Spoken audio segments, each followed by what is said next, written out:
censura sempre começa com bons propósitos. Ela sempre começa, não só a censura, o cerceamento da liberdade de expressão sempre começa com bons propósitos, mas ele invariavelmente degenera. Então vejam, as redes sociais se alimentam sim, e há inúmeras pesquisas que eu vou citar no meu voto, de inverdades, de estímulo ao ódio. Uma coisa horrível, Vossa Excelência nos envergonha. Vossa Excelência é uma desonra para o tribunal, uma desonra para todos nós. Um temperamento agressivo, grosseiro, rude. É péssimo isso. Vossa Excelência sozinho desmoraliza o tribunal.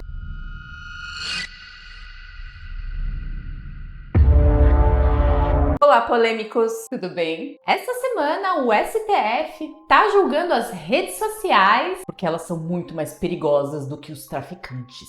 E teremos a censura oficializada no Brasil muito em breve, mesmo a Constituição proibindo. Não deveriam guardar a Constituição ao invés de tacar fogo?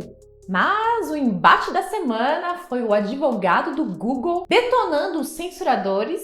Foi lindo, lindo mesmo, mas não vai dar em nada. Eles estão fazendo isso porque eles já têm uma decisão, eles só querem colocar em prática. Apesar que o Xandão já coloca em prática mesmo sem ter a lei, né? Não adianta o advogado do Google falar tudo o que nós queremos porque a decisão deles já está tomada. O Estado democrático relativo de direito. Vem se empenhando para isso, ainda que evidentemente se possa imaginar que é preciso fazer mais. Todos queremos um ambiente digital melhor. Mas todos queremos também que a liberdade de expressão na internet não seja meramente nominal, que aquilo que é controverso e divisivo não seja colocado de lado. E uma passagem acadêmica muito inspirada, o presidente desse tribunal disse que a censura sempre começa com bons propósitos. Ela sempre começa, não só a censura, o cerceamento da liberdade de expressão sempre começa com bons propósitos, mas ele invariavelmente degenera. Porque a censura é intrinsecamente aristocrática. Ela parte da premissa de que as pessoas não são capazes de olhar por si, precisam que alguém diga a elas, ou esconda delas aquilo que elas não são capazes de assimilar. Se a proteção da democracia exige isso, se a proteção da democracia exigir que se crie todo tipo de incentivo à remoção de conteúdos que são controversos, então talvez no final o que sobre não seja exatamente a democracia liberal como nós a conhecemos. E a democracia liberal que foi a solução do mundo para superar todos os vícios e ciclos de atraso que existiam desde antes da internet. E de autoritarismo, de preconceito, de intolerância que existem desde antes da internet. E quando eu escrevia essa sustentação, eu ficava pensando na imagem daquelas catedrais que estão em reforma. E aí são cobertas com tapumes. Não se vê o que está embaixo. Só que um dia você tira os tapumes e você volta a ver. Um sistema que induza a supressão automática crítica do que é controverso seria como colocar tapumes permanentes. E aí, basicamente, as pessoas que observam vão ter que confiar, acreditar que o que está embaixo um dia foi uma grande obra do espírito humano, ainda que não possam mais vê-la. Nós honramos a história desse tribunal, que sempre esteve ao lado da liberdade de expressão, em temas muito difíceis, e temos a certeza e esperamos que o caminho da moderação, do aperfeiçoamento, também prevaleça aqui. Muito obrigado pela atenção de Vossas Excelências e eu agradeço. Mas uma outra opinião muito esquisita foi o anjo da guarda dos ladrões, que perdoou bilhões de multas aos corruptos amigos do Janjo. O ministro Toffoli disse que na internet tem muito ódio porque é isso que dá engajamento. E eu já disse aqui em um outro julgamento, citando o livro de um jornalista do New York Times, A Máquina do Caos, que o que impulsiona as redes sociais são as matérias exatamente de violência, de ódio e de falsidades. Por quê? Se a conversa ali, como na rede, ela é silenciosa, ninguém presta atenção. Ninguém vai dar like, a Terra é redonda. Ninguém vai dar like, isso não vai ter impulsionamento. O que dá like? O mundo é plano. Naquele outro julgamento eu citei exatamente essa obra e depois voltarei novamente a ela aqui durante o julgamento, entre tantas outras. Então vejam, as redes sociais se alimentam sim, e há inúmeras pesquisas que eu vou citar no meu voto, de inverdades, de estímulo ao ódio, de estímulo a todo tipo de situação ilícita, porque, infelizmente, a maioria das pessoas torcem nos filmes pelo bandido e não pelo mocinho. Não sei qual a razão da natureza humana, mas mutatis mutandi é disso que se trata. Aquilo que dá like nas redes sociais não é a verdade. Não são as boas ações. Não são as redes de ajuda. Infelizmente, o que dá like e impulsionamento e que dá mais marketing, mais publicidade e mais ganho, e ao fim e ao cabo é de business, é de dinheiro que se trata. É disso que se trata. Não há interesses aí, me desculpem, outros que não o lucro. Você não achou bonitinho ele preocupado com ódio? Ai, eu achei muito fofo. E o melhor é que ele descreveu com perfeição o próprio STF. Para provar isso, eu trouxe um compilado das melhores tretas do STF, porque eu sei que vocês adoram um compilado. Pra gente se deliciar e ver que o ministro Toffoli tem razão. Então, vamos ver a seguir que o ministro Toffoli realmente acredita no que ele disse, confirmar que os nossos ministros do STF são educados, gentis, amorosos, que jamais, nunca, em hipótese alguma, destilaram qualquer tipo de ódio à corte mais alta do país. Então, separa o seu café e vamos ver. Não consigo entender, e também carece de resposta, como que o Palácio do Planalto foi invadido da forma como foi invadido. Vossa Excelência sabe o rigor de vigilância e cuidado que deve haver lá. O fato é o seguinte, eu não vou entrar nesse mérito hoje. Acho que não nos cabe, pelo menos da minha parte, não há intenção entrar nesse mérito hoje. A minha intenção é avaliar a conduta do senhor Aécio Lúcio Costa Pereira. Benção, André, se me permite, já que Vossa Excelência entrou, nesse caso, as investigações demonstram claramente o porquê houve essa facilidade. 5 coronéis comandantes da PM estão presos, exatamente porque desde o final das eleições se comunicavam por zap, dizendo exatamente que iriam preparar uma forma de, havendo manifestação, a Polícia Militar não reagir. Então, claramente, a Polícia Militar, que eu também fui ministro da Justiça e sabemos nós dois, que o ministro da Justiça não pode utilizar a Força Nacional se não houver autorização do governo do Distrito Federal, porque isso fere o princípio federal. Não em relação aos prédios federais. Não em relação à Praça dos Três Poderes. Mas em relação às edificações federais, ele pode e deve com fazer. todo respeito, Vossa Excelência, querer falar que a culpa do 8 de janeiro foi do ministro da Justiça... Vossa Excelência que está dizendo isso. É um absurdo. Vossa Excelência que está dizendo isso. 5 comandantes estão presos. Muito embora eu queria e o Brasil quer ver esses vídeos do Ministério da Justiça. O ex-ministro da Justiça, que sucedeu Vossa Excelência, fugiu para os Estados Unidos, Eu sou advogado de ninguém e jogou o celular dele no lixo. Eu não sou advogado de ninguém. E agora Vossa Excelência, Vossa Excelência vem no plenário do Supremo Tribunal Federal, que foi destruído, para dizer que houve uma conspiração do governo contra o próprio governo. Tenha dó. Não coloque palavras na minha boca. Tenha dó. Não coloque palavras na minha boca. Não coloque palavras na minha boca. Tenha dó, Vossa Excelência. Eu, graças a Deus, não sigo o exemplo de Vossa Excelência em matéria de heterodoxia, viu? Graças a Deus. Vossa Excelência, e faço disso um ponto de honra. Faço disso um ponto de honra. Está com vista ao ministro. Ao ministro. Basta ver o que Vossa Excelência fez no Senado. Do Senado, basta ver o que Vossa Excelência faz diariamente nos jornais. É uma atitude absolutamente, a meu ver, incompatível com os absurdos que Vossa Excelência faz. Não, absurdos não. Vossa Excelência retire o que disse, porque não existe. Vossa Excelência está faltando com decoro, não é de hoje. E eu repilo qualquer... Vossa Excelência, por favor, me esqueça. Não retiro. Isso. Bom, então, Vossa Excelência se mantenha como está. Eu afirmo que Vossa Excelência está faltando com decoro.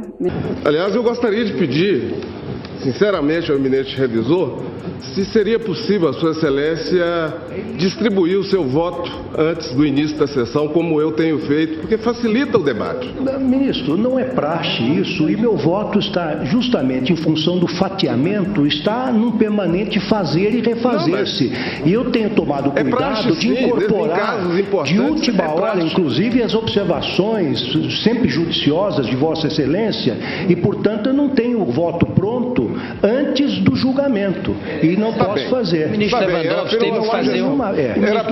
teve que fazer uma adaptação metodológica. Exatamente. Então é natural que ele experimente dificuldades e outra, eu estou sempre, senhor presidente, sempre incorporando as observações do relator, dos colegas, dos memoriais que eu recebo, e meu voto, Vossa Excelência podem verificar, e às vezes eu tenho várias folhas soltas, eu não tenho um voto ordenado como eu tinha no começo do julgamento, réu por réu. Somos e testemunhas eu acho disso. o seguinte, ministro relator, quem quiser ouvir o meu voto tem que estar aqui no plenário e prestar atenção no que eu estou dizendo. Este é exatamente o sentido de um julgamento colegiado.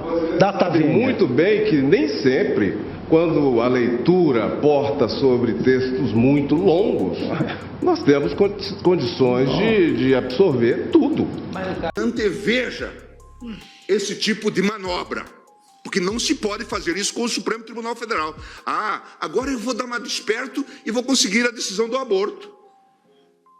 De preferência, na turma com 3 ministros. Aí a gente faz um 2-1. E deixa de fora desse seu mau sentimento. Você é uma pessoa horrível. Uma mistura do mal com atraso e pitadas de psicopatia. Isso não tem nada a ver com o que está sendo julgado. É um absurdo, Vossa Excelência, aqui fazer um comício cheio de ofensas, grosserias. Vossa Excelência não consegue articular um argumento, fica procurando. Já ofendeu a presidente, já ofendeu o ministro Fux, agora chegou a mim. A vida para Vossa Excelência é ofender as pessoas. Não tem nenhuma ideia. Não tem nenhuma ideia. Nenhuma. Só ofende as pessoas. Ofende as pessoas. Qual é a sua ideia? Qual é a sua proposta? Nenhuma. É bilis, ódio, mau sentimento, mal secreto. É uma coisa horrível. Vossa Excelência nos envergonha. Vossa Excelência é uma desonra para o tribunal. Uma desonra para todos nós. Um temperamento agressivo, grosseiro, rude. É péssimo isso. Vossa Excelência sozinho desmoraliza o tribunal. É muito ruim. É muito penoso para todos nós. Temos que conviver com Vossa Excelência aqui. Não tem ideia, não tem patriotismo, está sempre atrás de algum interesse que não é o da justiça. Uma coisa horrorosa. Uma coisa horrorosa, uma vergonha, um constrangimento. É muito feio isso. Isso é um Supremo Tribunal Federal. Presidente, eu estou com a palavra e continuo. Presidente. Mas, após o julgamento do Supremo, surgiram vozes na sociedade dizendo que a pena teria sido excessiva. Eu cito nesse sentido entrevista dada ao jornal Estado de São Paulo por Fernando Abrúcio, em matéria publicada no dia 28 de abril de 2022. Diz a chamada da matéria: pena de Daniel Silveira foi um pouco exagerada e Congresso não deu suporte ao STF, diz pesquisador. Permite, ministro André? Permito. O Abrúcio é jurista? Não, é cientista. Não, só para que conste nos anais. Mas cito também Fernando Capês, no consultor jurídico, que foi colega de Vossa Excelência. E à época candidato a deputado pelo partido do presidente. E cito Valdo Cruz, aquele não faz referência a nenhum jurista. Também não jurista. Não é. Mas ele diz o seguinte, salvo que a gente vai dizer que seja fake news. Podemos até dizer. Levando em conta quem está sendo julgado, é possível. Diz Valdo Cruz, apesar de condenação correta, pena aplicada a Silveira pode ter sido pesada. Avalia parte do STF. Não sei que parte é essa. A minha avaliação foi feita nos autos, então não toquei nesse assunto. Sei dos preconceitos. A palavra ao ministro André não Mendonça. da mesma forma, mas segmentos religiosos também sofrem preconceitos, não tão percebidos. Principalmente os de matriz africana. Não são os evangélicos que sofrem, não são os católicos. Também. Os católicos também vão sofrer a vida inteira. Agora, no Brasil, a religiosidade, os cultos são os de matriz africana. Na esteira exatamente dessa cultura. Então, eu entendo e me solidarizo e sinto a dor dessas atitudes preconceituosas. A grande questão, sob a minha ótica, é que, embora reconhecendo tudo isso, dentro da minha leitura também dos princípios fundamentais do Estado Democrático de Direito, à luz de uma divisão de poderes, caberia, a meu juízo, não ao Supremo Tribunal Federal trazer essa inovação, mas ao Poder Legislativo correspondente. Permita-me apenas fazer um registro final dos meus mais profundos respeitos à comunidade negra.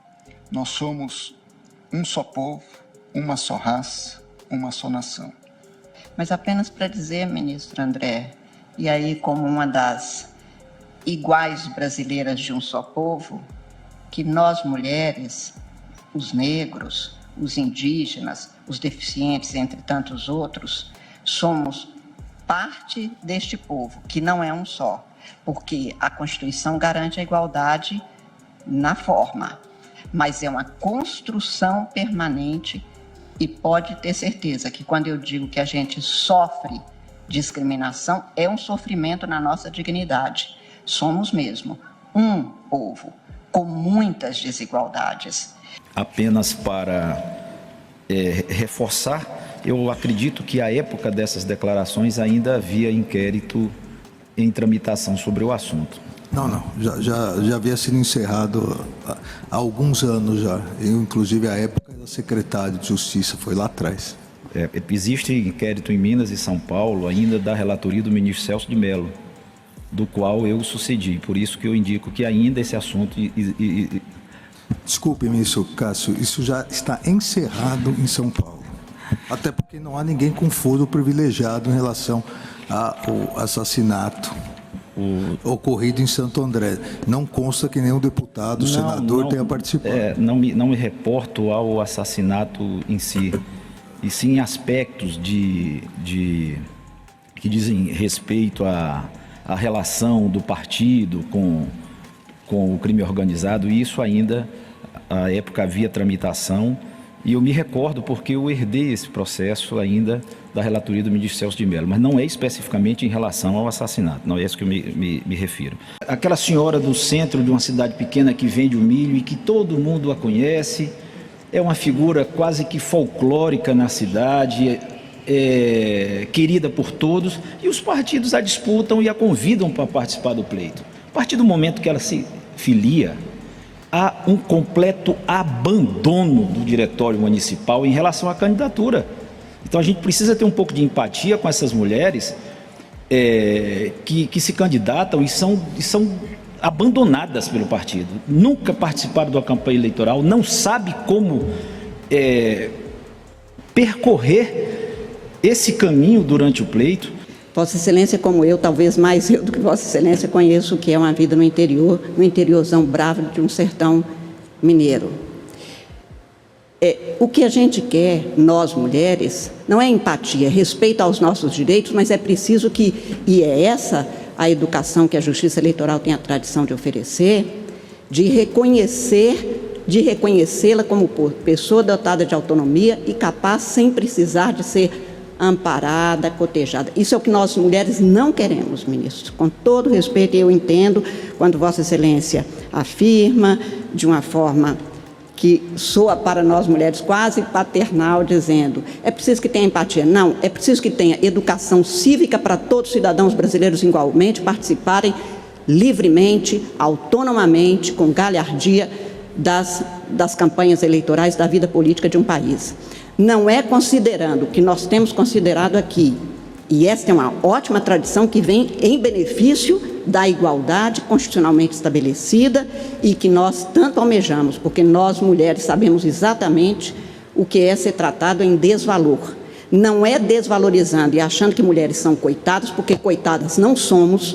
Somos pessoas autônomas, igualmente, em condições iguais ao dos homens, e por isso, quando se fala que o partido abandonou, como outrora dizia, se o marido abandonou a coitada, não tem coitado, não.